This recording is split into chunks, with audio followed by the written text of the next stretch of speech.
அனைவருக்கும் வணக்கம். இன்றைக்கி நாம் என்ன பண்ண போகிறோம் அப்படின்னு பார்த்தீங்கன்னா, நாம் ஏற்கனவே ஆல்ஃபா நியூமெரிக் ரீசனிங் அப்படின்னு ஒரு டாபிக் பார்த்துருந்தோம் இல்லையா? அந்த டாப்பிக்கை வந்து இன்றைக்கி நாம் ரிவிஷன் பார்க்க போகிறோம். ஸோ நீங்கள் வழக்கம் போல் என்ன பண்ணுறீங்கன்னா, கொஷினை பாருங்கள். கொஷினை பார்த்துட்டு வீடியோவை பாஸ் பண்ணிவிடுங்க. நீங்கள் வந்து இந்த கொஷினை வந்து சால்வ் பண்ணுங்கள். சால்வ் பண்ணி முடித்ததுக்கப்புறம் வீடியோவை ப்ளே பண்ணி நீங்கள் சால்வ் பண்ணது கரெக்டா அப்படின்ட்டு செக் பண்ணிக்கோங்க. சரிங்களா? ஸோ இப்படி பண்ணிங்கன்னா நீங்கள் வந்து ஒரு டெஸ்ட் எழுதுன மாதிரி ஆகிடும். ஆல்மோஸ்ட் வந்து ஒரு டெஸ்ட் எழுதுன மாதிரி இருக்கும். அண்ட் முக்கியமான விஷயம், வீடியோ பார்த்து முடித்ததுக்கப்புறம் நீங்கள் எத்தனை கொஷினுக்கு கரெக்டாக ஆன்சர் பண்ணீங்க அப்படிங்கிறத கமெண்ட் பண்ணுங்கள். ஏன்னா அதை பொறுத்து தான் அடுத்தது நம்ம எப்படி கொண்டு போகணும் அப்படிங்கிறத நம்ம முடிவு பண்ணலாம். சரி, ஓகே. ஃபஸ்ட்டு கொஷின் பாருங்கள். உங்கள் வலப்பக்கத்திலிருந்து 18வது எழுத்தின் வலதுபுறத்தில் 5வது எழுத்து எது அப்படின்னு சொல்லி கேட்டிருக்காங்க. அதாவது இந்த சீரீஸ் கொடுத்துருக்காங்க இல்லையா, ஏபிசிடியே எழுதியிருக்காங்க, அவ்வளோதான்.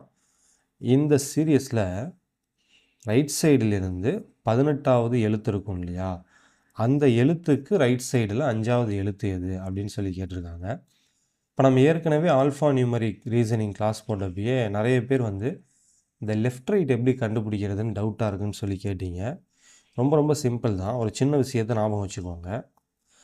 இந்த மாதிரி சீரியஸ் எழுதியிருக்காங்க இல்லைங்களா, இப்போது இந்த 2 கையை யூஸ் பண்ணிக்கோங்க. இது ரைட் ஹேண்டு, இது லெஃப்ட் ஹேண்டு. சரிங்களா? ரைட் ஹேண்ட் பக்கம் உள்ளது ரைட் சைடு, லெஃப்ட் ஹேண்ட் பக்கம் உள்ளது லெஃப்ட் சைடு, அவ்வளோதான். ஸோ இது வந்து ரைட் சைடா, இது வந்து ரைட் ஹேண்டு. ஸோ இது வந்து ரைட் சைடு. அதே மாதிரி இது பார்த்தீங்கன்னா லெஃப்ட் ஹேண்டு. அப்போ இந்த சைடு தான் வந்து லெஃப்ட் சைடு. Right, okay. இப்போ கொஷினில் என்ன கேட்டிருக்காங்கன்னு பாருங்கள். உங்கள் வலது பக்கத்திலிருந்து 18வது எழுத்தின் வலதுபுறத்தில் 5வது எழுத்து எதுன்னு இருக்கா? ஸோ ஃபஸ்ட்டு வந்து நம்ம ரைட் சைடிலிருந்து, அதாவது வலது பக்கத்திலிருந்து 18வது எழுத்து எதுன்னு ஃபஸ்ட்டு கண்டுபிடிக்கணும். ஸோ 1, 2, 3, 4, 5, 6, 7, 8, 9, 10, 11, 12, 13, 14, 15, 16, 17, 18. ஸோ இப்போ இந்த ஐன்னு இருக்குது இல்லையா, இதுதான் வந்து வலது பக்கத்திலிருந்து, அதாவது ரைட் சைட்லேருந்து 18வது எழுத்து. ரைட்டுங்களா? இப்போ அடுத்து என்ன கேட்டிருக்காங்கன்னா, இந்த ஐங்கிற எழுத்துக்கு ரைட் சைடில் 5வது எழுத்து எதுன்னு கேட்டிருக்காங்க. இப்போது இந்த ஐங்கிற எழுத்தை பொறுத்த வரைக்கும், இந்த ஐங்கிற எழுத்துக்கு லெஃப்ட் சைடு பார்த்தீங்கன்னா இதுதான். சரிங்களா? இந்த பக்கம் இருக்குது இல்லையா, இதுதான் லெஃப்ட் சைடு. அதேமாதிரி ஐக்கு இந்த பக்கம் இருக்கிறது ரைட் சைடு. சிம்பிளாக சொல்லணும்னா, ஐ இங்கே இருக்குது. ஸோ இந்த பக்கம் உள்ளதெல்லாம் லெஃப்ட் சைடு இருக்கும், இந்த பக்கம் உள்ளதெல்லாம் ரைட் சைடில் இருக்கும். அதே தான், ஓகேவா? லெஃப்ட் ரைட் போட்டிருக்கேன் இல்லையா, அதே டைரக்ஷன் தான் வரும். சரி, ஓகே.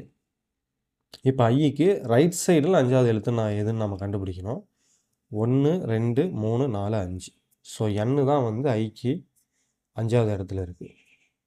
ஸோ இப்போ இந்த கொஷினை பொறுத்த வரைக்கும் ஆன்சர் என்னென்னு பார்த்தீங்கன்னா, இந்த ஆப்ஷன் ஈயில் இருக்குது இல்லையா, என்னு. இதுதான் இந்த கொஷினுக்கான ஆன்சர். ஸோ ஃபஸ்ட்டு ரைட் சைடிலிருந்து 18வது எழுத்து எதுன்னு கண்டுபிடிச்சிட்டிங்க. சரிங்களா? ஐ தான் 18வது எழுத்து. அதுக்கப்புறம் இந்த ஐக்கு ரைட் சைடில், சரிங்களா, இதுதான் ரொம்ப ரொம்ப முக்கியம். ஐயை வந்து கம்பேர் பண்ண ஐயை வச்சு பார்க்கும்போது இது வந்து ரைட் சைடு, இது லெஃப்ட் சைடு. ஸோ ஐக்கு ரைட் சைடில் 5வது எழுத்து எதுன்னு நம்ம கண்டுபிடிச்சிருக்கோம். ரைட்டுங்களா? அடுத்த கொஷின் பார்க்கலாமா? அடுத்த கொஷின் பாருங்கள். எழுத்துகளிலிருந்து அனைத்து உயிரெழுத்துக்களும் நீக்கப்பட்டால் இடமிருந்து 5வது எழுத்துக்கு வலதுபுறமாக 7வது எழுத்து எது அப்படின்னு சொல்லி கேட்டிருக்காங்க. அதாவது திரும்ப ஒரு சீரியஸ் கொடுத்துட்டாங்க, ஏபிசிடி தான் கொடுத்துருக்காங்க. இப்போ இந்த சீரியஸ்லேருந்து உயிரெழுத்தெல்லாம் தூக்கணும் அப்படின்னு சொல்கிறாங்க. சரிங்களா? இப்போ நம்ம ஏற்கனவே பார்த்துருக்கோம், இந்த ஏபிசிடியை பொறுத்த வரைக்கும் உயிரெழுத்துக்கள் எது எது அப்படின்னு பார்த்தீங்கன்னா AEIOU. இப்போ இந்த 5 எழுத்தை மட்டும் இந்த சீரியஸ்லேருந்து அவங்க எடுக்க சொல்கிறாங்க. சரிங்களா? ஸோ ஏவை தூக்கிடுவோம், ஈயை தூக்கிடுவோம், ஐயை தூக்கிடுவோம், ஓவையும் தூக்கிடுவோம், ஃபைனலாக வந்து யூவையும் தூக்கிடுவோம். இப்போ ரிமைனிங் லெட்டர்ஸ் இருக்குது இல்லையா, மீதமுள்ள எழுத்துக்கள் இருக்குது இல்லைங்களா, இந்த எழுத்துக்களில் இடம் இருந்து, அதாவது லெஃப்ட் சைட்லேருந்து 5வது எழுத்துக்கு ரைட் சைடில் 7வது எழுத்து எது அப்படின்னு சொல்லி கேட்டிருக்காங்க. சரிங்களா? ஸோ இதில் ரைட் பார்த்தீங்கன்னா இந்த பக்கம், ஓகேவா? ரைட் ஹேண்டு இருக்கிற பக்கம் ரைட் சைடுன்னு சொல்லுவோம். அதே மாதிரி லெஃப்ட் ஹேண்ட் எங்கே இருக்குதோ அதை வந்து நம்ம லெஃப்ட் சைடு அப்படின்னு சொல்லுவோம். ரைட்டுங்களா? சரி, ஓகே. இப்போ பாருங்கள், இதெல்லாம் நீக்கிட்டோம். அடுத்து என்ன கேட்குறாங்கன்னா, இடம் இருந்து. ஸோ இடமிருந்து 5வது எழுத்துக்கு வலதுபுறமாக 7வது எழுத்துன்னு கேட்குறாங்க. ஃபஸ்ட் நாம இடதுபுறத்திலிருந்து 5வது எழுத்து எதுன்னு கண்டுபிடிக்கணும். ஸோ இதுதான் லெஃப்ட் சைடு. இடதுபுறம்னா இதுதான். 1, 2, 3, 4, 5. ஸோ இந்த ஜிங்கிறது தான் இப்போதைக்கு லெஃப்ட் சைட்லேருந்து 5வது எழுத்து. ரைட்டுங்களா? இப்போ அடுத்தவங்க என்ன கேட்குறாங்கன்னா, இந்த ஜிங்கிற எழுத்துக்கு ரைட் சைடில் 7வது எழுத்து எதுன்னு கேட்குறாங்க. ஜியை பொறுத்த வரைக்கும் இது வந்து ரைட் சைடு, இது வந்து லெஃப்ட் சைடு. ரைட்டுங்களா? ஸோ ஜஸ்ட் இதை பார்த்துக்கோங்க. ரைட் லெஃப்ட்டுன்னு போட்டிருக்கேன் இல்லைங்களா, அதை பார்த்துக்கோங்க. இப்போ ஜியை பொறுத்த வரைக்கும் இந்த சைடு உள்ளதுலாம் ரைட் சைடு. ஸோ அவங்க என்ன கேட்டிருக்காங்கன்னா, அந்த ஜிக்கு ரைட் சைடில் 7வது எழுத்து எது அப்படின்னு சொல்லி கேட்டிருக்காங்க. இப்போ 1, 2, 3, 4, 5, 6, 7. ஸோ இப்போ இந்த பீன் இருக்குது இல்லையா, இதுதான் வந்து இந்த ஜியை பொறுத்த வரைக்கும் ரைட் சைடில் 7வதாக இருக்குது. இப்போ இந்த கொஷினுக்கான ஆன்சர் பார்த்தீங்கன்னா ஆப்ஷன் டியில் இருக்கிற பி. இன்னைக்கான முதல் கேள்வி, சிறுபான்மையினர் கல்வி நிறுவனங்களை ஏற்படுத்தி நிர்வகிக்கும் உரிமையை வழங்கும் இந்திய அரசியலமைப்பு விதி எது? அடுத்த கொஷின் பாருங்கள்.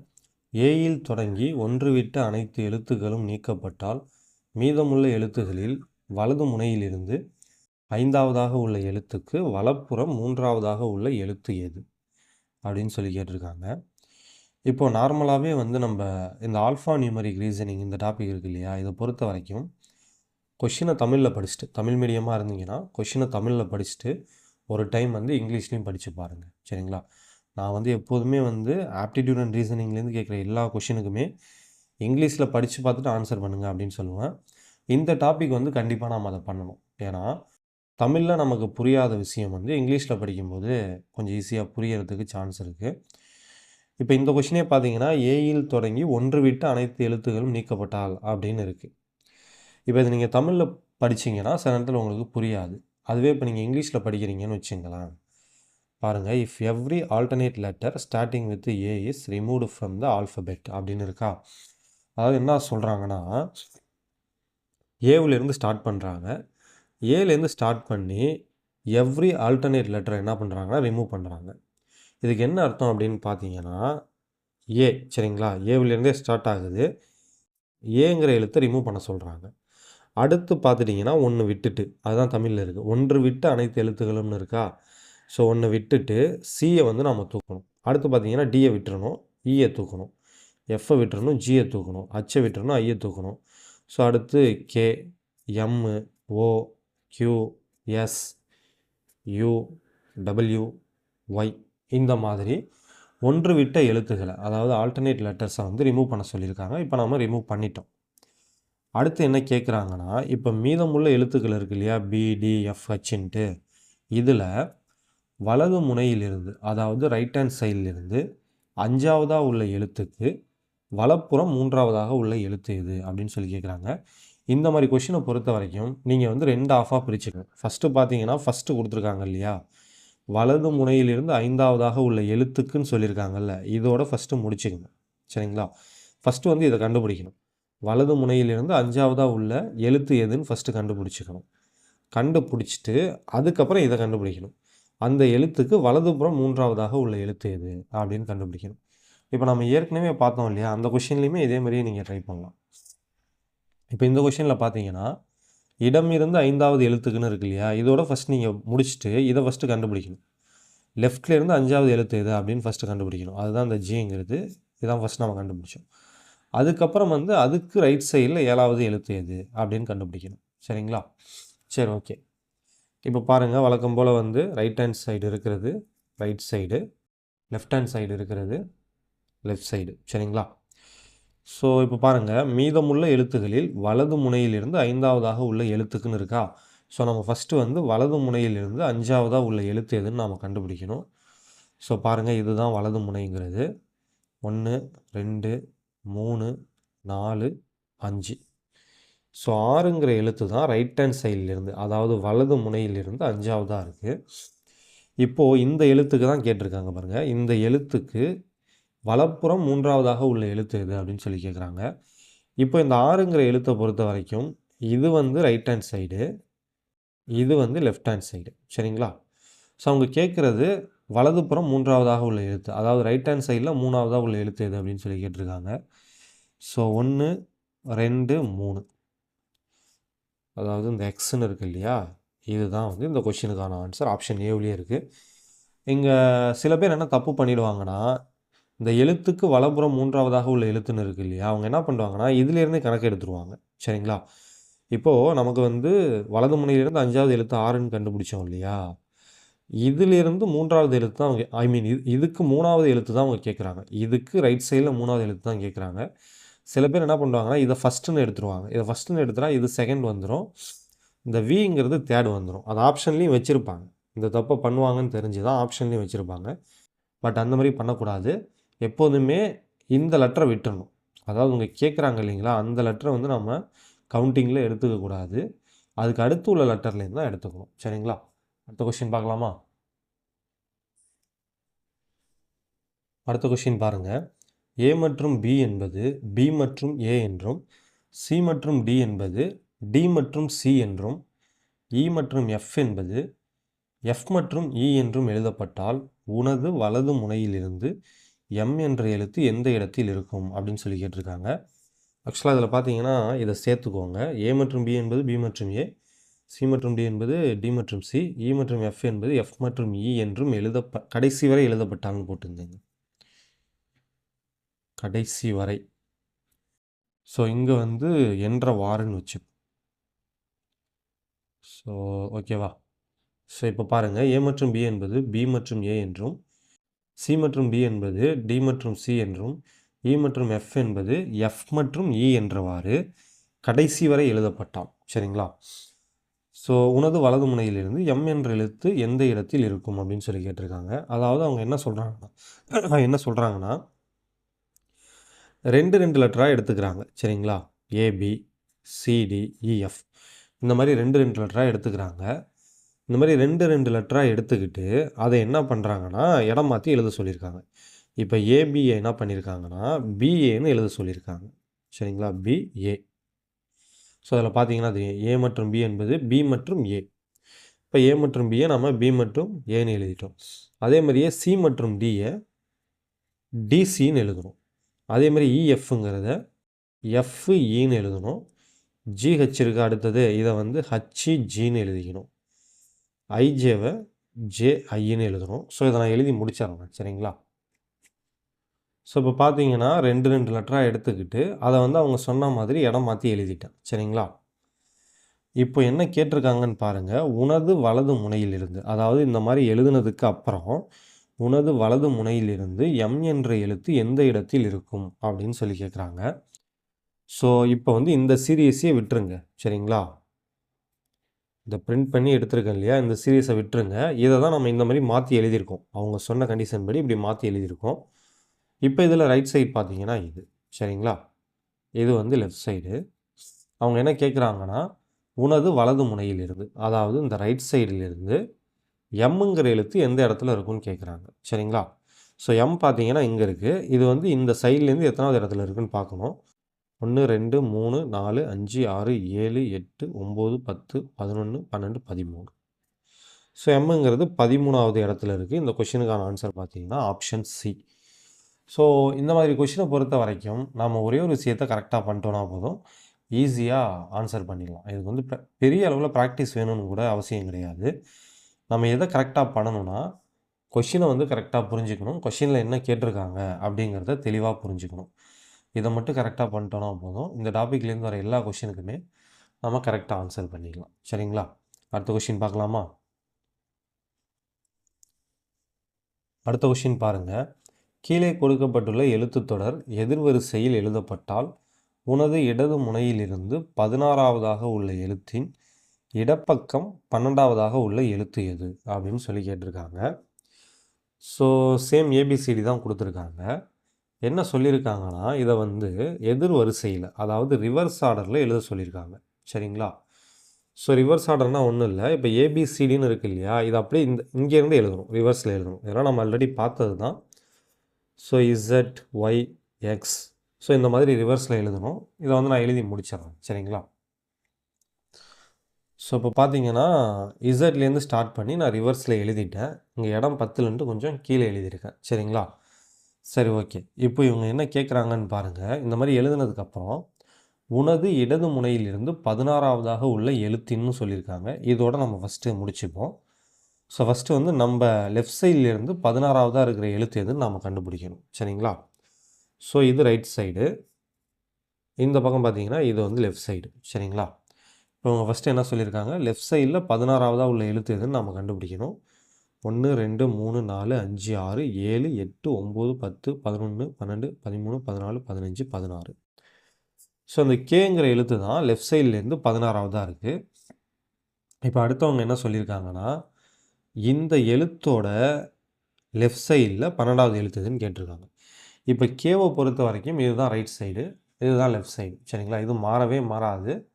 ஸோ எப்போதுமே இந்த கையை மட்டும் நீங்கள் ஞாபகம் வச்சுக்கோங்க. நீங்கள் எந்த எழுத்து எடுத்துக்கிறீங்களோ அந்த இடத்த சென்டராக வச்சுக்கிட்டு கை ரெண்டுத்தையும் இப்படி வச்சுக்கோங்க.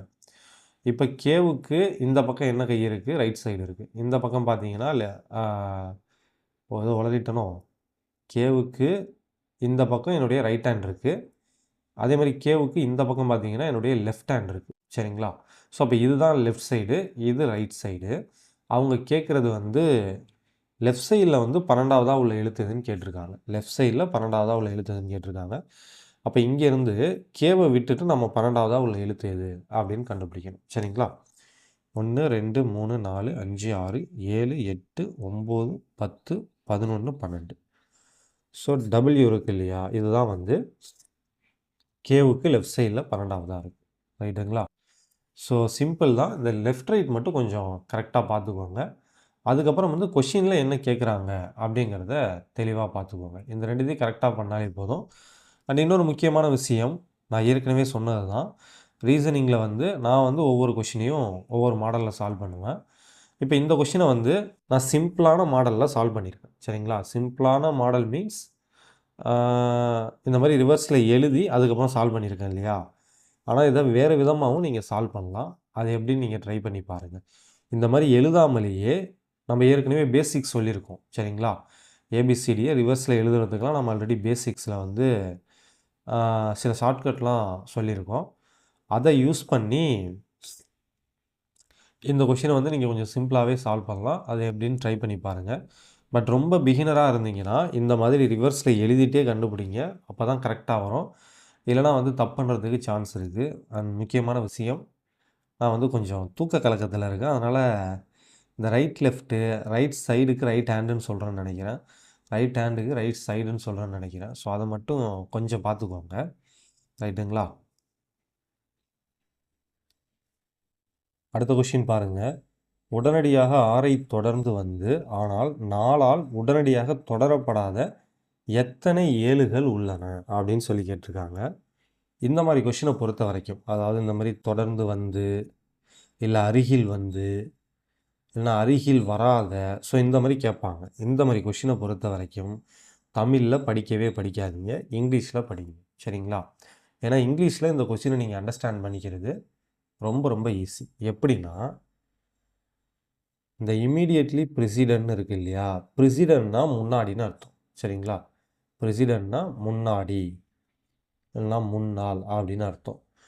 அதே மாதிரியே இம்மீடியட்லி ஃபாலோடுன்னு இருக்குது இல்லையா, ஃபாலோடுனா பின்னால் இல்லை பின்னாடி அப்படின்னு அர்த்தம். ஸோ இந்த ரெண்டை மட்டும் நீங்கள் தெரிஞ்சுக்கிட்டிங்கன்னா போதும், இந்த கொஷினை வந்து ஈஸியாக ஆன்சர் பண்ணிடலாம். ப்ரெசிடென்ட்னா முன்னாள், அதே மாதிரி ஃபாலோடுனா பின்னால். சரிங்களா? ஸோ இந்த மாதிரி கொஷினை வந்து தமிழில் படிக்கவே படிக்காதீங்க, கண்டிப்பாக தப்பு பண்ணிடுவீங்க. இங்கிலீஷில் இந்த 2 வார்த்தையும் இருக்கான்னு பாருங்கள். சரிங்களா?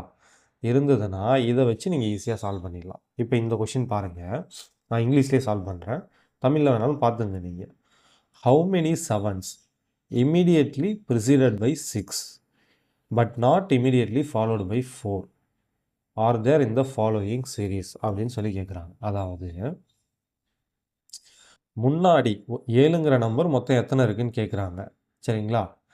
ஆனால் இப்போ நீங்கள் நார்மலாக 7 பார்த்தீங்கன்னா நிறைய இடத்துல இருக்குதுல்ல. பட் அவங்க என்ன சொல்கிறாங்கன்னா 2 கண்டிஷன் கொடுக்குறாங்க. ஃபஸ்ட்டு கண்டிஷன் என்னென்னா, 7க்கு முன்னாடி வந்து 6 இருக்கணும். சரிங்களா? ப்ரிசீடட் பை 6ன்னு இருக்கா, அதாவது இந்த நம்பருக்கு எந்த நம்பர் கொடுத்துருக்காங்களோ அந்த நம்பருக்கு முன்னாடி 6ங்கிற நம்பர் இருக்கணும். அதே மாதிரியே அதுக்கு அடுத்து வந்து 4ங்கிற நம்பர் இருக்கக்கூடாதுன்னு சொல்லியிருக்காங்க. நாட் இமிடியேட்லி ஃபாலோட் அப்படின்னு சொல்லியிருக்காங்க. ஸோ நாட் போட்டாங்கன்னா வரக்கூடாது, பின்னாடி வரக்கூடாது அப்படின்னு அர்த்தம். சரிங்களா? ஸோ இந்த கொஷின் வந்து புதுசாக படிக்கிறவங்களுக்கு கொஞ்சம் கன்ஃபியூஸ் ஆகிற மாதிரி தான் இருக்கும். பட் இதே மாதிரி அடுத்தடுத்து இன்னும் 2 கொஷின் இருக்குன்னு நினைக்கிறேன். அதையும் நம்ம ப்ராக்டிஸ் பண்ணிட்டோன்னா உங்களுக்கு ஈஸியாக புரிஞ்சிடும். சரி, ஓகே. ஸோ நல்லா பாருங்கள். ஹவு மெனி செவன்ஸ் இதை மட்டும் எடுத்துங்க ஃபஸ்ட்டு. ஹவு மெனி செவன்ஸ், அதுக்கப்புறம் இங்கே வந்துருங்க are there in the following series அப்படின்னு சொல்லி கேட்குறாங்க. அதாவது இந்த சீரீஸில் எத்தனை 7 இருக்குது அப்படிங்கிறது தான் கொஸ்டின். ஆனால் அதுக்கு என்ன கண்டிஷன் கொடுக்குறாங்கன்னா, இந்த 7 இருக்குது இல்லையா, 7க்கு முன்னாடி 6 இருக்கணுமா. இமீடியட்லி ப்ரிசீடட் பை 6 அப்படின்னு சொல்லிட்டாங்க. இமீடியட்லி ப்ரிசீடட்னா அதுக்கு முன்னாடி, சரிங்களா, 7ங்கிற எழுத்துக்கு முன்னாடி 6ங்கிற எழுத்து இருக்கணும். அடுத்து பார்த்தீங்கன்னா நாட் இமீடியட்லி ஃபாலோடு, நாட்டுங்கிற வார்த்தையே கொடுத்துட்டோம். இப்போ ஃபாலோடுனா பின்னாடி இருக்கணும்னு அர்த்தம். நார்மலாக இந்த நாட்டுங்கிறது இல்லாமல் வெறும் இமீடியட்லி ஃபாலோடுன்னு இருந்தால் பின்னாடி இருக்குது அப்படின்னு அர்த்தம். பட் இங்கே வந்து நாட் கொடுத்ததுனால பின்னாடி இருக்கக்கூடாது அப்படின்னு அர்த்தம் வந்துடும். சரிங்களா? என்ன பின்னாடி இருக்கக்கூடாதுன்னு சொல்லியிருக்காங்கன்னா 4ங்கிற நம்பர் பின்னாடி இருக்கக்கூடாதுன்னு சொல்லியிருக்காங்க. சிம்பிளாக என்ன சொல்ல வராங்கன்னா 7 இருக்குது, 7க்கு முன்னாடி 6 இருக்கணும். ஆனால் பின்னாடி பார்த்தீங்கன்னா 4ங்கிற நம்பர் இருக்கக்கூடாது. சரிங்களா? இந்த மாதிரி எத்தனை 7 இருக்குதுன்னு கேட்குறாங்க. ரைட்டுங்களா? ஸோ புரியலன்னா ஒன்றும் பிரச்சனை இல்லை, அடுத்தடுத்து கொஷின் இருக்குது, அப்போ கண்டிப்பாக புரிஞ்சிடும். சரி, ஓகே. ஃபஸ்ட்டு 7ங்கிற நம்பர் எத்தனை இருக்குதுன்னு பாருங்கள். 1 2 3 4 5 6 7 இருக்குது. சரிங்களா? 7ங்கிற நம்பர் வந்து 7 இருக்குது. அடுத்து பார்த்தீங்கன்னா 7க்கு முன்னாடி 6 இருக்கிற மாதிரி எத்தனை இருக்குதுன்னு பாருங்கள். ஸோ இந்த 7 வராது. 7க்கு முன்னாடி 6 இருக்கணும், இதுவும் வராது. இது வந்து வரும். சரிங்களா? ஸோ இது வந்து வரத்துக்கு வாய்ப்பு இருக்குது. அடுத்து இது வராது, இதுவும் வராது, ஏன்னா முன்னாடி 6 இருக்கணும். ஸோ இது வந்து வரும், ஏன்னா முன்னாடி 6 இருக்குது. அடுத்து பார்த்தீங்கன்னா இதுவும் வரும், முன்னாடி 6 இருக்குது. ரைட்டுங்களா? அப்போ பாருங்கள் 1 2 3 7 வந்து இப்போ நமக்கு இந்த ஃபஸ்ட்டு கண்டிஷனை மட்டும் ஃபில்அப் பண்ணியிருக்கு. அதாவது 7க்கு முன்னாடி 6, 7 6 இருக்குது, 7 6 இருக்குது, 7 6 இருக்குது. ஆனால் அடுத்தவங்க என்ன கண்டிஷன் சொல்லியிருக்காங்கன்னா இந்த 7க்கு அடுத்து 4 இருக்கக்கூடாதுன்னு சொல்லியிருக்காங்க. ஸோ அப்படி பார்த்தீங்கன்னா இங்கே 4 இருக்குதா, அப்போ இந்த பேர் வந்து வராது. சரிங்களா? இந்த பேர் வந்து வராது. ஏன்னா அவங்க முன்னாடி 6 இருக்கணும், பின்னாடி 4 இருக்கக்கூடாதுன்னு சொல்லியிருக்காங்க. இங்கே பின்னாடி 4 இருக்கிறதுனால இந்த பேர் வந்து வராது. பட் இங்கே பாருங்கள், முன்னாடி 6 இருக்குது, பின்னாடி 2 தான் இருக்குது அடுத்தது. ஸோ அப்போ இது வந்து கண்டிப்பாக வரும். இதை அப்படியே ஒரு பேரா நம்ம எடுத்துக்கலாம். இது வந்து கொஷினில் சொல்லியிருக்கிற இந்த 2 கண்டிஷனையுமே ஃபில்அப் பண்ணுது. ஸோ இது வரும். அடுத்து அதேமாதிரி இங்கே பாருங்கள், முன்னாடி 6 இருக்குது, பின்னாடி வந்து 5 தான் இருக்குது, 4 இல்லை. ஸோ அப்போ இதுவும் வரும். ரைட்டுங்களா? இவ்வளோ தான். இந்த கொஷின் ரொம்ப சிம்பிள் தான். இந்த ப்ரிசீடட் பை ஃபாலோட் பை அப்படின்னா என்ன அர்த்தம்னு உங்களுக்கு தெரியணும். அது மட்டும் தெரிஞ்சதுன்னா ரொம்ப ரொம்ப ஈஸியாக சால்வ் பண்ணிடலாம். இப்போ இந்த கொஷினுக்கான ஆன்சர் பார்த்தீங்கன்னா 2. ஏன்னா 2 7 வந்து அந்த மாதிரி இருக்குது. முன்னாடி 6, பின்னாடி 4ங்கிற நம்பர் இல்லாமல் 2 7 இருக்குது. சரிங்களா? அடுத்த கொஷின் பார்க்கலாமா? அடுத்த கொஷின் பாருங்கள். இது எத்தனாவது கொஷின் ஆக்சுவலாக? ஒரு நிமிஷம் இருங்க, எத்தனாவது கொஷின் பார்த்துப்போம். இப்போ இது பார்த்தீங்கன்னா 6வது கொஸ்டின். சரிங்களா? இதுக்கு முன்னாடி நம்ம பார்த்தது 6வது கொஷின். இப்போ இது பார்த்தீங்கன்னா 7வது கொஸ்டின். சரிங்களா? சரி, ஓகே. பாருங்கள், 5ஐ உடனடியாக தொடர்ந்து வராமல் ஆனால் 2 அல்லது 3ஆல் உடனடியாக தொடரப்படுமாறு அமைந்துள்ள 9களின் எண்ணிக்கையை காண்க அப்படின்னு சொல்லி கேட்டிருக்காங்க. ஸோ இங்கிலீஷில் பார்த்துருங்க. இந்த சீரீஸ் கிவன் பிலோ, அதாவது இந்த தொடரில் count the number of nines. சரிங்களா? அதாவது எத்தனை 9 இருக்குது அப்படின்னு சொல்லி கேட்குறாங்க. அதுக்கு வந்து கண்டிஷன் கொடுத்துருக்காங்க. நம்ம ஃபஸ்ட்டு எத்தனை 9 இருக்குதுன்னு பார்த்துடலாம். 1 2 3 4 5, அதுக்கப்புறம் பார்த்தீங்கன்னா 6. ஸோ இந்த சீரீஸில் 6 இடத்துல 9 இருக்குது. ஆனால் அவங்க அடுத்து என்ன சொல்கிறாங்கன்னா each of which is not immediately preceded by 5ன்னு சொல்லியிருக்காங்க. நாட்டுங்கிற வார்த்தை இருக்குது, ப்ரிசீடட் பை 5ன்னு இருக்குது. சரிங்களா? ஸோ நாட்டுன்னு வந்ததுனால என்ன அர்த்தம்னா முன்னாடி, ப்ரிசிடென்ட்னா முன்னாடி, முன்னாடி 5 இருக்கக்கூடாதுன்னு அர்த்தம். சரிங்களா? அதாவது 9ங்கிற நம்பருக்கு முன்னாடி வந்து 5 இருக்கக்கூடாது. நாட்டுன்னு சொல்லிட்டாங்க. பிரசிடெண்ட்னா முன்னாடி. ஸோ 9க்கு முன்னாடி 5 இருக்கக்கூடாது அப்படின்னு ஒரு கண்டிஷன் கொடுத்துட்டாங்க. அடுத்து பாருங்க, but is immediately followed by either 2 or 3. இங்கே வந்து நாட்டுங்கிற வார்த்தை இல்லை, இமீடியட்லி ஃபாலோடுன்னு மட்டும்தான் இருக்குது. இதுக்கு என்ன அர்த்தம்னா பின்னாடி. சரிங்களா? அதாவது 9க்கு பின்னாடி. ஃபாலோடுனா பின்னாடி, பின்னாடி இல்லை பின்னால். பிரசிடெண்ட்னா முன்னாடி இல்லைனா முன்னால். சரி பாருங்க, immediately followed by either 2 or 3. அதாவது இந்த 9க்கு பின்னாடி 2 இல்லைனா 3ங்கிற நம்பர் இருக்கலாம். 2 இருக்கலாம், அப்படி இல்லைனா 3ங்கிற நம்பர் இருக்கலாம். ஸோ இந்த கண்டிஷனை ஃபுல்ஃபில் பண்ணுற மாதிரி எத்தனை 9 இங்கே இருக்குது அப்படின்னு நம்ம பார்க்கணும். சரிங்களா? ஸோ ஃபஸ்ட்டு வந்து இங்கே பாருங்கள், 9க்கு முன்னாடி 1 தான் இருக்குது. சரிங்களா? இவங்க வந்து 5 தான் இருக்கக்கூடாதுன்னு சொல்லியிருக்காங்க, 1லாம் இருக்கலாம். ஸோ அப்போது ஃபஸ்ட்டு கண்டிஷன் ஃபுல்ஃபில் ஆகிடுச்சு. ஆனால் அடுத்து பாருங்கள், பின்னாடி 2 வந்து இருக்கணும் இல்லை 3 இருக்கணும்னு சொல்லியிருக்காங்களா? ஸோ அதுவுமே இங்கே வந்து ஃபுல்ஃபில் ஆகுது. பின்னாடி வந்து 2 இருக்குது. ஸோ அப்போ இதை வந்து நம்ம ஒரு பேராக எடுத்துக்கலாம். ஸோ 9க்கு முன்னாடி 5 மட்டும்தான் இருக்கக்கூடாது. சரிங்களா? மற்ற என்ன நம்பர் வேணாலும் இருக்கலாம். அதே மாதிரி 9க்கு பின்னாடி 2 இல்லைனா 3 இருக்கலாம். இங்கே 2 இருக்குது. ஸோ இதை வந்து ஒரு பேராக நம்ம எடுத்துக்கலாம். அடுத்து பார்த்தீங்கன்னா 9க்கு முன்னாடி 5 இருக்குது. ஸோ இதை வந்து நம்ம விட்டுறணும், இது வராது. அடுத்து இங்கே பாருங்கள், 9க்கு முன்னாடி 3 இருக்குது. சரிங்களா? ஸோ அப்போ ஃபஸ்ட்டு கண்டிஷன் ஓகே, ஏன்னா 5 தான் வரக்கூடாது, இங்கே 3 தான் வந்திருக்கு. அதே மாதிரி அடுத்து பார்த்தீங்கன்னா 9க்கு பின்னாடி 2 இல்லைனா 3 இருக்கலாம். இங்கே 3 இருக்குது. ஸோ அப்போ இதுவும் வரும். 2 பேர் இது வரைக்கும் கிடச்சிருக்கு. அடுத்து பார்த்தீங்கன்னா இது வராது, ஏன்னா 9க்கு முன்னாடி 5 இருக்குது. ஸோ அப்போ இந்த பேர் வராது. அடுத்து இந்த 9 பாருங்கள், 9க்கு முன்னாடி 2 இருக்குது. 9க்கு முன்னாடி 5 மட்டும்தான் இருக்கக்கூடாது, இங்கே 2 தான் இருக்குது. அதே மாதிரி 9க்கு பின்னாடி 2 இல்லைனா 3 இருக்கலாம், இங்கே 3 இருக்குது. ஸோ இதையும் எடுத்துக்கலாம்.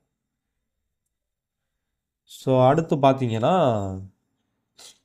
9 இருக்குது. 9க்கு முன்னாடி 6 இருக்குது. 5 தான் இருக்கக்கூடாது, 6 இருக்குது. ஸோ இதை எடுத்துக்கலாம். ஆனால் 9க்கு பின்னாடி பார்த்தீங்கன்னா 2 இல்லைனா 3 தான் இருக்கணும், ஆனால் இங்கே 8ன்னு இருக்குது. அப்போ பார்த்தீங்கன்னா இந்த பேர் வந்து வராது. அப்போ ஃபைனலாக பார்த்தீங்கன்னா 1, 2, 3 பேர் வந்து அவங்க சொன்ன கண்டிஷன் படி நமக்கு கிடைக்கிது. இந்த கொஷினுக்கான ஆன்சர் பார்த்தீங்கன்னா ஆப்ஷன் பியில் இருக்கிற 3. இன்னைக்கான 2வது கேள்வி, அடிப்படை கடமைகள் பற்றி குறிப்பிடும் இந்திய அரசியலமைப்பின் பகுதி எது?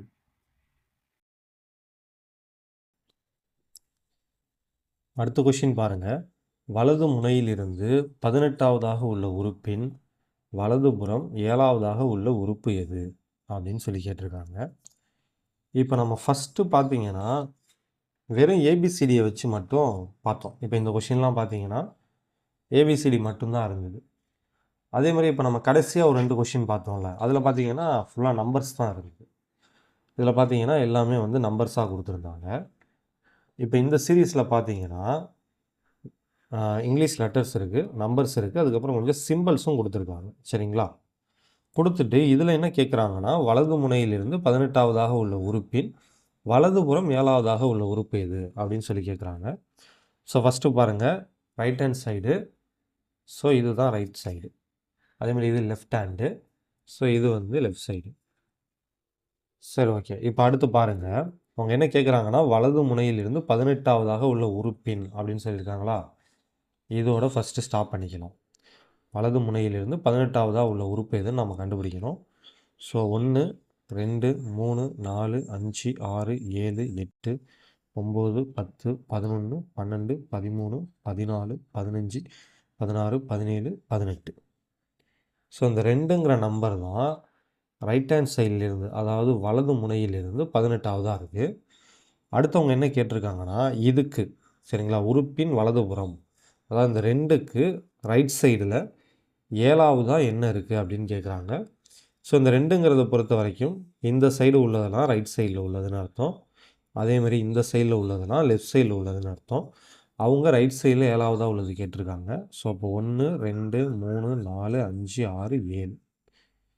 ஸோ இந்த டாலர் சிம்பிள் இருக்குது இல்லையா, ஆப்ஷன் ஆக்சுவலாக மாறி இருக்கா? சரி ஓகே, ஆப்ஷன் சியில் இருக்குது இல்லையா? ஸோ இதுதான் வந்து இந்த கொஷினுக்கான ஆன்சர். அடுத்த கொஷின் பாருங்கள், இ மற்றும் ஏ இடமாற்றி எழுதப்படுகிறது, அதேபோல் ஆர் மற்றும் யூ இடம் மாற்றி எழுதப்படுகிறது எனில் ஒரு உயிரெழுத்தை தொடர்ந்து அல்லது ஒரு உயிரெழுத்தால் தொடரப்படுமாறு அமைந்துள்ள குறியீடுகள் எத்தனை உள்ளன அப்படின்னு சொல்லி கேட்டிருக்காங்க. ஸோ இங்கிலீஷில் பாருங்கள், if the positions of E and A are interchanged. So first நம்ம இதை பண்ணிடலாம். என்ன சொல்லியிருக்காங்கன்னா, இந்த சீரீஸில் ஏன்னு 2 எழுத்து இருக்கு இல்லையா, அந்த ரெண்டையும் வந்து இடம் மாற்றி எழுத சொல்லியிருக்காங்க. அதாவது இ இருக்கிற இடத்துல ஏ வரணும், ஏ இருக்கிற இடத்துல இ வரணும். சரிங்களா? ஸோ இங்கே ஏ எங்கே இருக்குதுன்னு பாருங்கள். இங்கே வந்து இ இருக்குது, இங்கே வந்து ஏ இருக்குது. இந்த ரெண்டுத்தையும் இப்போ நம்ம இடம் மாற்றி எழுதுகிறோம். ஸோ இந்த ஈயை எடுத்துகிட்டு இங்கே வந்து ஏன்னு எழுதிடுவோம். அதேமாதிரி இந்த ஏவை எடுத்துகிட்டு இங்கே வந்து ஈன்னு எழுதிடுவோம். சரிங்களா? அடுத்து பாருங்கள், and similarly the positions of R and U are interchange. அதே மாதிரியே ஆரையும் யூவையும் இடம் மாற்றி எழுத சொல்லியிருக்காங்க. இன்டர்சேஞ்சுனால் இடம் மாற்றி எழுதுறதுன்னு அர்த்தம். ஸோ ஆர் இருக்கிற இடத்துல யூ வரணும், யூ இருக்கிற இடத்துல ஆர் வரணும். இங்கே பார்த்தீங்கன்னா இங்கே ஆர் இருக்குது, இங்கே வந்து நம்ம யூன்னு எழுதணும். இங்கே பார்த்தீங்கன்னா யூ இருக்கா, இங்கே வந்து ஆறுன்னு எழுதணும். ஸோ இது வந்து ஃபஸ்ட்டு கண்டிஷன் கொடுத்துருக்காங்க. அடுத்தவங்க என்ன சொல்லியிருக்காங்கன்னா, இந்த மாதிரி எழுதுனதுக்கப்புறம் ஒரு உயிரெழுத்தை தொடர்ந்து அல்லது ஒரு உயிரெழுத்தால் தொடரப்படுமாறு அமைந்துள்ள குறியீடுகள் எத்தனை உள்ளன அப்படின்னு சொல்லி கேட்டிருக்காங்க. அதாவது ஹவு மெனி சிம்பிள்ஸ் எத்தனை இருக்குது அப்படின்னு கேட்குறாங்க. அதுக்கு ஒரு கண்டிஷன் சொல்கிறாங்க. என்ன அந்த கண்டிஷன் அப்படின்னு பார்த்தீங்கன்னா, அந்த சிம்பிளுக்கு முன்னாடி அப்படி இல்லைன்னா பின்னாடி வந்து ஒரு உயிரெழுத்து இருக்கணும் அப்படின்னு சொல்லியிருக்காங்க. ரைட்டுங்களா? ப்ரெசிடெண்ட்னா முன்னாடி, ஃபாலோட்னா பின்னாடி, வவ்வல்னா உயிரெழுத்து. சரிங்களா? ஒரு சிம்பிள் இருக்கணும், அந்த சிம்பிளுக்கு முன்னாடி உயிரெழுத்து இருக்கலாம், அப்படி இல்லைனா பின்னாடி உயிரெழுத்து இருக்கலாம். ஸோ அவங்க சொல்லியிருக்கிற கண்டிஷன் என்ன அப்படின்னு பார்த்தீங்கன்னா, ஒரு சிம்பிள். சரிங்களா? இந்த சிம்பிளுக்கு முன்னாடி வந்து ஒரு உயிரெழுத்து, அதாவது வவ்வல் ஏதாவது இருக்கணும். வவ்வல்னா என்ன? AEIOU. சரிங்களா? இந்த 5 எழுத்தில் ஏதாவது ஒன்று சிம்பிளுக்கு முன்னாடி இருக்கணும். அப்படி இல்லைனா பின்னாடியும் வவ்வல் இருக்கணும். அதாவது இந்த AEIOU இந்த 5 எழுத்தில் ஏதாவது ஒரு லெட்ரு பின்னாடியும் இருக்கலாம். ஸோ நல்லா கவனிச்சுக்கோங்க, ரெண்டுமே சேர்ந்து இருக்கணும். அதாவது முன்னாடியும் வவ்வல் இருக்கணும், பின்னாடியும் வவ்வல் இருக்கணும்லாம் அவங்க சொல்லலை. முன்னாடி இருக்கலாம், இல்லைனா பின்னாடி இருக்கலாம். அந்த மாதிரி எத்தனை குறியீடுகள் இருக்குது அப்படின்னு சொல்லி கேட்டிருக்காங்க. ஃபஸ்ட்டு இந்த சீரீஸில் வந்து குறியீடுகள் என்னென்ன இருக்குது அப்படின்னு நம்ம பார்க்கலாம். ஸோ இது பார்த்தீங்கன்னா குறியீடு. அடுத்து ஆஷ் சிம்பிள் இருக்குது. அதுக்கப்புறம் பார்த்தீங்கன்னா டாலர் சிம்பிள் இருக்குது. அவ்வளோதான். சரிங்களா? 3 குறியீடு தான் அதில் இருக்குது. சரி, ஓகே. இப்போ இதில் பாருங்கள், இந்த பர்சன்டேஜ் சிம்பிளுக்கு முன்னாடி வந்து யூ இருக்குது. யூங்கிறது வந்து ஒரு வவ்வல் தான். ஸோ அப்போ இந்த பர்சன்டேஜ் சிம்பிளை நாம் கணக்கில் எடுத்துக்கலாம். அடுத்து பாருங்கள், ஆஷ் சிம்பிள் இருக்குது. ஆஷுக்கு முன்னாடி ஏ வருது. ஏவும் வந்து ஒரு உயிரெழுத்து தான். ஸோ இதையும் நம்ம கணக்கில் எடுத்துக்கலாம். அடுத்து டாலர் சிம்பிள் இருக்குது. டாலர் சிம்பிளுக்கு முன்னாடி பார்த்தீங்கன்னா இ இருக்குது. ஈயும் வந்து வவ்வல் தான். ஸோ அதையும் நம்ம கணக்கில் எடுத்துக்கலாம். அப்போ பார்த்தீங்கன்னா 1, 2, 3. ஸோ 3 சிம்பிள்ஸ் வந்து இவங்க கொஷினில் சொல்லியிருக்கிற கண்டிஷனை ஃபுல்ஃபில் பண்ணுற மாதிரி இருக்குது. அப்போ இந்த கொஷினுக்கான ஆன்சர் பார்த்தீங்கன்னா ஆப்ஷன் டியில் இருக்கிற அந்த 3 தான். இன்னைக்கான கடைசி கேள்வி, அடிப்படை கடமைகள் கீழ்கண்ட எந்த சட்டத்திருத்தத்தின் மூலம் இந்திய அரசியலமைப்பில் சேர்க்கப்பட்டது?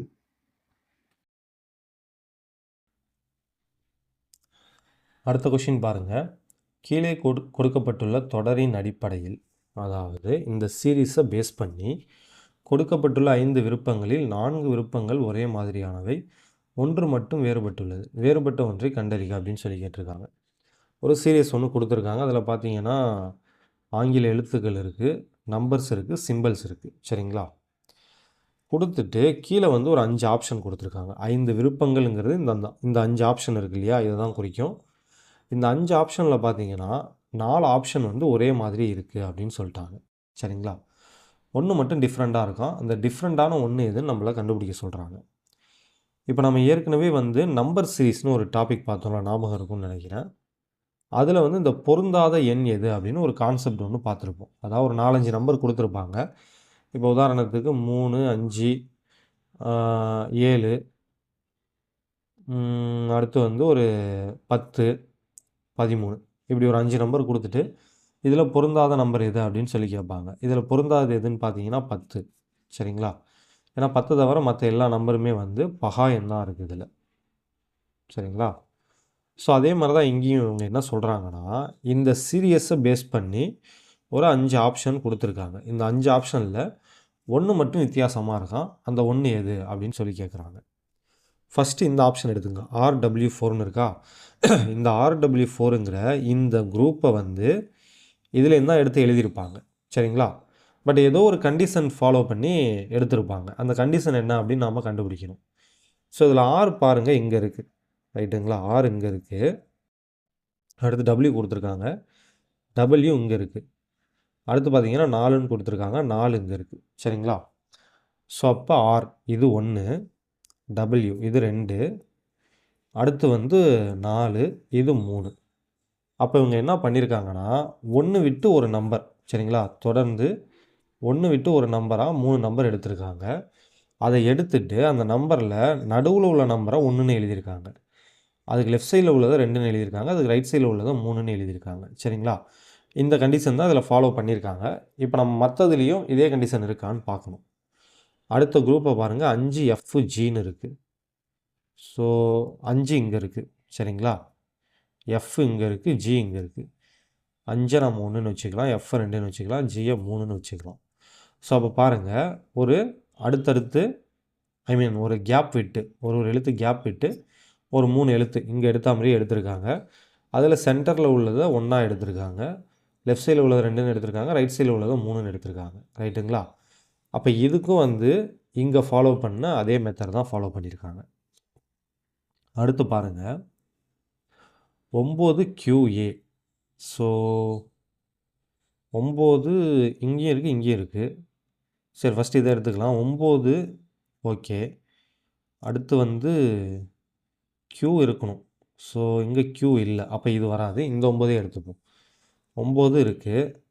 அடுத்து பார்த்தீங்கன்னா Q இங்கே இருக்குது, A இங்கே இருக்குது. ஸோ அப்போ இந்த 9ங்கிறது 1, Q 2, A 3. ஸோ இது பார்த்தீங்கன்னா கொஞ்சம் ஆர்டர் மாறுது. நல்லா பார்த்துக்குவாங்க. எப்படி இருக்குன்னா 9 Q இந்த பக்கம் இருக்குது, A இந்த பக்கம் இருக்குது. 9 1ன்னு வச்சுக்கிட்டோன்னா Q 2ன்னு வச்சுட்டு A 3ன்னு வைப்போமா? இப்போ இது வரைக்கும் நம்ம பார்த்ததெல்லாம் 2 1 3ன்னு இருந்தது. இங்கே 3 1 2ன்னு வருது. ஸோ அப்போ இது வந்து இந்த கண்டிஷன் படி வரல. சரிங்களா? அப்போ இதுதான் ஆன்சராக இருக்கும். பட் இந்த ரெண்டையும் நம்ம செக் பண்ணிப்போம். $3 கொடுத்துருக்காங்க. ஸோ 3 இங்கே இருக்குது, B இங்கே இருக்குது, டாலர் இங்கே இருக்குது. அதாவது 3B டாலர் எப்படி இருக்குது? இது கரெக்டு தான். 3ங்கிறது ஃபஸ்ட்டு வந்துடுது, B வந்து செகண்ட் வருது, டாலர் வந்து தேர்ட் வருது. ஸோ 213ங்கிற அதே அரேஞ்ச்மெண்ட்டில் இருக்குது. ஸோ இந்த அரேஞ்ச்மெண்ட்டும் 213 தான் இருந்தது, இதுவும் 213 தான் இருந்தது. இப்போ இந்த 3B டாலருங்கிறதும் 213ல் தான் இருக்குது. அடுத்து பாருங்கள் 7ET. 7 இங்கே இருக்குது, E இங்கே இருக்குது, T இங்கே இருக்குது. ஸோ 1 2 3 கரெக்டாக இருக்குது. 213 தான் இருக்குது. ஸோ பாருங்கள் option A B D E இதெல்லாம் வந்து 213 அப்படிங்கிற ஃபார்மேட்டில் இருக்குது. இந்த 9QAங்கிறது மட்டும், சரிங்களா, 9QAங்கிறது மட்டும் 312 அப்படிங்கிற ஃபார்மேட்டில் இருக்குது. சரிங்களா? ஸோ அப்போ இந்த கொஷினுக்கான ஆன்சர் பார்த்தீங்கன்னா ஆப்ஷன் C. அண்ட் இந்த கொஷின் பார்த்தீங்கன்னா 10வது கொஷின், 13ல் 10வது கொஷின். அடுத்த கொஷின் பாருங்கள். கீழே கொடுக்கப்பட்டுள்ள தொடரின் அடிப்படையில் கேள்விக்குறியிட்ட இடத்தில் வரும் தொகுப்பை கண்டறிக அப்படின்னு சொல்லி கேட்டிருக்காங்க. அகைன் பார்த்தீங்கன்னா ஒரு சீரீஸ் ஒன்று கொடுத்துருக்காங்க. அதுக்கப்புறம் பார்த்தீங்கன்னா கீழே வந்து ஒரு 3 பேர் கொடுத்துருக்காங்க. சரிங்களா? 4வதாக என்ன பேர் வரும் அப்படின்னு சொல்லி கேட்குறாங்க. இதுவும் பார்த்தீங்கன்னா நம்ம நம்பர் சீரீஸ் பார்த்தோம் இல்லையா, அதே மாதிரி தான். நம்பர் சீரீஸில் ஒரு 3 நம்பர் கொடுத்துட்டு 4வதாக என்ன நம்பர் வரும் அப்படின்னு கேட்பாங்க இல்லைங்களா, அதே மாதிரி தான் பண்ணியிருக்காங்க. ஸோ இங்கே வந்து நம்ம இந்த இடத்துல என்ன வரும் அப்படின்னு கண்டுபிடிக்கணும். இப்போ அதுக்கு முன்னாடி இந்த 3 பேர் வந்து இதுலேருந்து தான் எடுத்து எழுதியிருப்பாங்க. அதுக்கு வந்து அவங்க என்ன கண்டிஷன் ஃபாலோ பண்ணியிருக்காங்க, என்ன லாஜிக் யூஸ் பண்ணியிருக்காங்க அப்படின்னு ஃபஸ்ட்டு பார்க்கணும். ஸோ பார்க்கலாமா?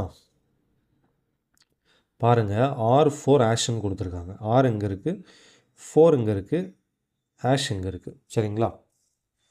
ஸோ ஃபஸ்ட்டு பார்த்தீங்கன்னா ஒரு நம்பர் ஒரு எழுத்து எடுத்திருக்காங்க. அதுக்கப்புறம் ஒரு கேப் விட்டுட்டு அடுத்து உள்ளதை எடுத்திருக்காங்க. அதுக்கப்புறம் 2 கேப் விட்டுட்டு அடுத்து உள்ளதை எடுத்திருக்காங்க. சரிங்களா? ஸோ இதே கண்டிஷன் இங்கேயும் ஃபாலோ ஃபாலோ பண்ணியிருக்காங்களான்னு பார்க்கலாம். தூக்க கலக்கமாக இருக்கிறதுனால கொஞ்சம் பேச்சு தடுமாறுது, தப்பாக நினச்சிக்காதீங்க. அடுத்து பாருங்கள் M2Bன்னு இருக்கா, M2B. ஃபஸ்ட்டு ஒரு எழுத்து எடுத்திருக்காங்க, அடுத்து ஒன்று விட்டுட்டு அடுத்து உள்ளது எடுத்திருக்காங்க, அடுத்து 2 விட்டுட்டு அடுத்து உள்ளது எடுத்திருக்காங்க. ரைட்டு தான். அடுத்து பாருங்கள் $3Qன்னு இருக்குது. $3Q. ஃபஸ்ட்டு ஒரு எழுத்து, அடுத்து ஒன்று விட்டுட்டு அடுத்தது, அடுத்து பார்த்தீங்கன்னா 2 கேப் விட்டுட்டு அடுத்து உள்ளதை எடுத்திருக்காங்க. Right, okay. இப்போ அடுத்து என்ன பண்ணியிருப்பாங்க அப்படின்னு பார்த்தீங்கன்னா, அதை நம்ம கண்டுபிடிக்கணும்னா, இப்போ பார்த்தீங்கன்னா இது வந்து ஒரு பேர், சரிங்களா. R4 ஒரு பேர் இது வரைக்கும். அதே மாதிரியே M2B இது வந்து ஒரு பேர். அதுக்கப்புறம் $3Q இது வந்து ஒரு பேர், சரிங்களா. இப்போ இதில் பாருங்கள், ஒரு பேர் எடுக்கிறாங்க, அதுக்கப்புறம் ஒரே ஒரு கேப் விடுறாங்க. இடையில உள்ள ஒரே ஒரு நம்பரோ சிம்பிளோ இல்லை லெட்டரோ எது இருந்தாலும் அதை விட்டுட்டு அடுத்த பேர் எடுக்கிறாங்க. அதேமாதிரி அடுத்து ஒன்று விட்டுட்டு அடுத்த பேர் எடுத்துருக்காங்க. இப்போ நம்ம என்ன பண்ணணும்னா, இங்கே இருக்கிற 5 விட்டுறணும். 5 விட்டுட்டு இந்த Dயை எடுத்துக்கணும், சரிங்களா. Dக்கு அடுத்து 1 விட்டுட்டு R எடுக்கணும், அடுத்து 2 விட்டுட்டு P எடுத்துக்கணும். ஸோ இதுதான் வந்து அடுத்த பேராக இருக்கும், D6P, சரிங்களா. D ஃபஸ்ட்டு எடுக்கிறோம், அடுத்து இடையில உள்ள Gயை விட்டுடுறோம், அதேமாதிரி அடுத்த Rக்கு அப்புறம் இருக்கிற இந்த 2 விட்டுடுறோம், P எடுத்துக்கிறோம். அப்போ D6Pன்னு ஆப்ஷனில் இருக்கான்னு பாருங்கள், ஆப்ஷன் Dயில் இருக்குது. ஸோ இந்த கொஷினில் பார்த்தீங்கன்னா இந்த இடத்துல D6Pங்கிறது தான் அடுத்து வரும். ஸோ இது ரொம்ப ரொம்ப சிம்பிளான ஒரு டாபிக் தான். இந்த டாபிக் வந்து நீங்கள் பெரிய அளவில் ப்ராக்டிஸ் பண்ணணும்லாம் அவசியமே கிடையாது. திரும்பவும் நான் சொல்கிறது என்னென்னா, கொஷினை நல்லா படிச்சுட்டு கொஷினில் என்ன கேட்டிருக்காங்கன்னு புரிஞ்சுக்கிட்டு அதுக்கப்புறம் நீங்கள் சால்வ் பண்ணிங்கன்னா ரொம்ப ரொம்ப ஈஸியாக இருக்கும். ஸோ எப்போதுமே இதை மறந்துடாதீங்க, இது ரைட் சைடு. நீங்கள் எழுதுறீங்க இல்லைங்களா, அந்த கை இருக்கிறது ரைட் சைடு, இந்த கை இருக்கிறது வந்து லெஃப்ட் சைடு. அவ்வளோதான். இதை நல்லா ஞாபகம் வச்சுக்கோங்க. அதேமாதிரியே நீங்கள் ஏதாவது ஒரு லெட்ரு எடுத்துக்கிறீங்க, இப்போ இந்த ஹச்ஏ எடுத்துக்கிறீங்கன்னு வச்சுப்போம். ஹச் எடுத்துக்கிட்டிங்கன்னா ஹச்சை பொறுத்த வரைக்கும் இது ரைட் சைடு, சரிங்களா. ஹச்சுக்கு இது ரைட் சைடு, அதேமாதிரி ஹச்சுக்கு இது லெஃப்ட் சைடு. சிம்பிளாக சொல்லணும்னா இது நீங்கன்னு வச்சுக்கோங்க, இந்த ஹச்சுங்கிறதா நீங்கன்னு வச்சுக்கோங்க. உங்களுக்கு ரைட் சைடு இது தான், சரிங்களா. உங்களுடைய ரைட் ஹேண்ட் இந்த பக்கம் இருக்கும். ஸோ இதுதான் ரைட் சைடு, இது லெஃப்ட் சைடு, அவ்வளோதான். ஸோ ரொம்ப சிம்பிளான டாபிக் தான். இந்த டாப்பிக்லேருந்து வர எந்த ஒரு கொஷின் நான் மிஸ் பண்ணக்கூடாது. நான் திரும்பவும் சொல்கிறது என்னென்னா, கொஷினை கரெக்டாக புரிஞ்சுங்க, அது போதுமானது. பெரிய அளவில் ப்ராக்டிஸ் கூட தேவையில்லை.